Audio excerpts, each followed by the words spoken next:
Now, hopefully we should be able to return to the leader of the House of Commons, Jacob Rees-Mogg, and see their excellent news. We were talking about the possibility of a Brexit deal, and I just want to see if I can get a bit of clarity from you on what the government is looking at. And I know that, of course, we're just working on reports at the minute, but what we're seeing appears to be the UK, including Northern Ireland, leaving the customs union, but Northern Ireland continuing to follow some of the rules, some of the tariffs set by the EU. However, Northern Ireland would potentially be involved in future trade deals and businesses could get refunds if UK tariffs were lower. Is that roughly the right ballpark? We'll have to wait and see what the precise details are. Naturally, in the middle of a negotiation, these matters are extremely sensitive because everybody is compromising to some degree, and therefore to give the negotiations the best chance of succeeding, it's best to be discreet about them. I can tell you that the Cabinet will be briefed at 12:45 this afternoon as to how far these negotiations have gone, and that's obviously an important part of the process because collective responsibility requires that, and we will see more details emerge over the next few days. OK, I'll have to sort of wait and see for some of them. I know you're not exactly telling me that anything is wrong at the same time. I can't help thinking that the plan sounds a little bit similar to the customs partnership put forward by Theresa May last year. Now, that, of course, was a plan that you described at the time as completely cretinous, impractical, bureaucratic and a betrayal of common sense. So have you changed your mind? Well, I don't know whether you're right or wrong, so we'll have to find out in a day or two whether I will have to eat my words or not. Time will tell. So you are thinking that you might have to eat your words then? So what's changed? I don't know, but there's a line from Churchill saying he'd often had to eat his own words and he'd found it to be a very nourishing diet. And that is something that happens in politics. But it is ultimately a question of trust about the direction in which we are going. To go back to what we were discussing before we were interrupted by the gremlins, that I trust Boris Johnson to ensure that the relationship the UK has with the European Union is one where we are not a vassal state. And that is the point that we are leading towards in all these discussions, and I'm very keen that we should succeed in getting to. You say you trust Boris Johnson. Is it just because you've got a bit of a better job this time? No, certainly not. I've trusted Boris Johnson long before he asked me to be part of the government he formed. So, no, that's an irrelevance. I do want to ask a question that I did actually ask last time, but as you say, the gremlins slightly got in the way. You've been writing this morning talking about the potential need for compromise. What compromises are you prepared to make? Ah, yes. I'm sorry you didn't get that answer. What I said then was that we've already made compromises, that if you look at the House of Lords report from 2017, we don't owe the EU any money if we leave without a deal. So the 39 billion is not owed under international UK or EU law. And that's a pretty big compromise, to be willing to give 39 billion pounds of taxpayers' money to the European Union to secure a deal. So there are already many compromises that people have been willing to make, people like me, people like the Prime Minister, in order to ensure a smooth exit with a decent deal. So you're effectively saying that the rest of the withdrawal agreement is something that you might be able to swallow? Well, I think the key is, at the end of this process, are we in control of our law? If we are in control of our law, then we will have left the European Union properly. The problem with the previous deal was that under the backstop, we potentially were never going to be in control of our law, and therefore we would have remained the vassal state. So that's my key arguments, why people can trust the Prime Minister. We will not be a vassal state at the end of this process. We will have left cleanly. We will be in control of our laws, and that's crucial because that is a genuine Brexit rather than Brexit in name only. Any deal, of course, has got to get past Parliament, and one body of people in Parliament who may be asked to make some pretty big compromises are the DUP. Their Westminster leader, Nigel Dodd, said yesterday that Northern Ireland has to remain fully part of the customs union and that a double customs solution like the one we've been hearing about cannot work. Are the DUP actually on board with this? Well, you'll have to ask the DUP what their position is, but I am a member of the Conservative and Unionist Party. The United Kingdom is of great importance to Conservatives, and that obviously includes Northern Ireland as an integral part of it. And the Prime Minister has made himself Minister for the Union and is deeply personally committed to ensuring that the Union is robust and prospers. And I don't believe the Prime Minister would do anything that would undermine the integrity of the United Kingdom. We know, of course, how strongly you feel about this particular subject, because you've told us before. In March this year, you said, "I'm strongly influenced and guided by the DUP's concerns about the union. My only condition is the position of the DUP. I won't abandon the DUP because I think they are the guardians of the union." So if the DUP cannot back any deal that Boris Johnson brings back, will you then resign and vote against it?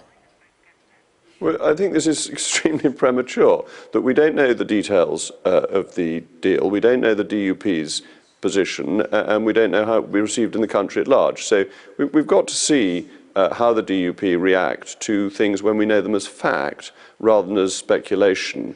But the United Kingdom is of great importance to Conservatives, and the Prime Minister has made it clear that the United Kingdom will remain a single customs territory and that Northern Ireland will remain within the UK customs union. He's been absolutely explicit about that. But it's fair to say that the DUP's position is one of extreme importance to you. The DUP's position is of importance to the British nation because the Good Friday Belfast Agreement requires the principle of consent to any change to the constitutional position of Northern Ireland from both communities. The DUP is an important representative of the unionist community, and if you are to make a change in Northern Ireland's constitutional position in any way, it would require the consent of both communities. So it's not whether it's important to me or not, it's important to the whole nation. We're running out of time, to be frank, and if we are to hit that October the 31st deadline, absolutely everything has got to go right. Could you countenance a short delay or extension if it meant getting Brexit over the line? Well, if we get the deal and we have a vote possibly next Saturday and that is agreed, getting it through in legislation won't be that problematic. Bear in mind, we could deal with the abdication of a king emperor within 24 hours. We can therefore deal with leaving the European empire within 12 days. But would a few extra days be a problem, in theory? The Prime Minister has been absolutely clear we are leaving on the 31st of October. This is of great importance. So no extension under any circumstances? Well, I mean, you've heard what the Prime Minister has said. He is not going to Europe to ask for an extension. He's going to say, shall we do this deal or shall we leave without a deal, and to see where that goes. That endless extensions are not doing us any good. They're not solving the problem. And we saw, I mean, you may have thought my reference to 1936 was a bit antiquated, but the Benn Surrender Bill Act got through in a few days. Parliament can legislate quickly when it needs to. And the big decision will be the meaningful vote.